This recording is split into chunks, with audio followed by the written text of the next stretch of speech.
I used to work night security at a small medical office building on the edge of town. 3 floors, empty after 7 p.m. Just humming lights, locked doors, and the smell of disinfectant that never quite faded. My job was simple: walk each floor once an hour and log the time. Cameras covered the hallways, but the old pediatric wing on the third floor had a blind spot where the wiring was never updated. Everyone joked it was the quiet floor because nothing ever happened there.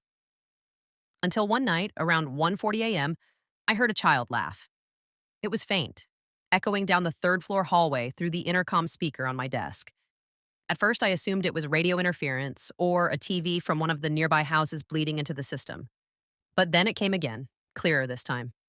A soft giggle followed by the squeak of sneakers on linoleum.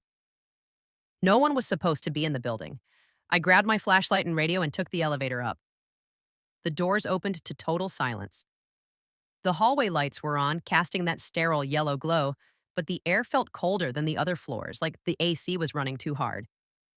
Halfway down the hall, outside what used to be exam room 312, my radio crackled. A child's voice whispered, right through the speaker, "Are you my doctor?" My stomach dropped. I tried the radio, static.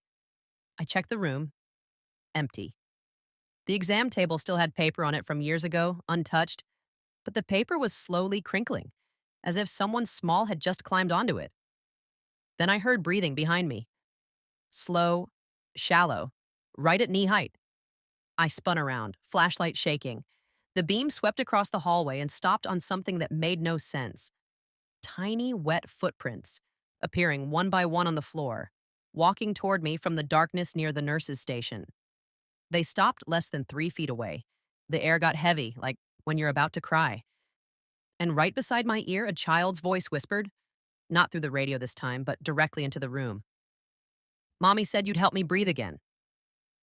The temperature dropped so fast I could see my breath. I ran. I didn't finish the round. I didn't even clock out. I drove home and didn't sleep until the sun came up. The next day, I asked the building manager about the pediatric wing. He went quiet, then told me that years ago, before the renovation, a little girl died in room 312 during a power outage. Her ventilator failed.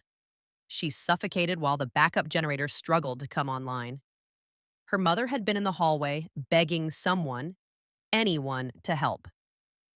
The cameras on the third floor were replaced a month later, but they still refused to install one outside room 312 because every time they tried, the footage filled with fog and a small handprint would appear on the lens from the inside.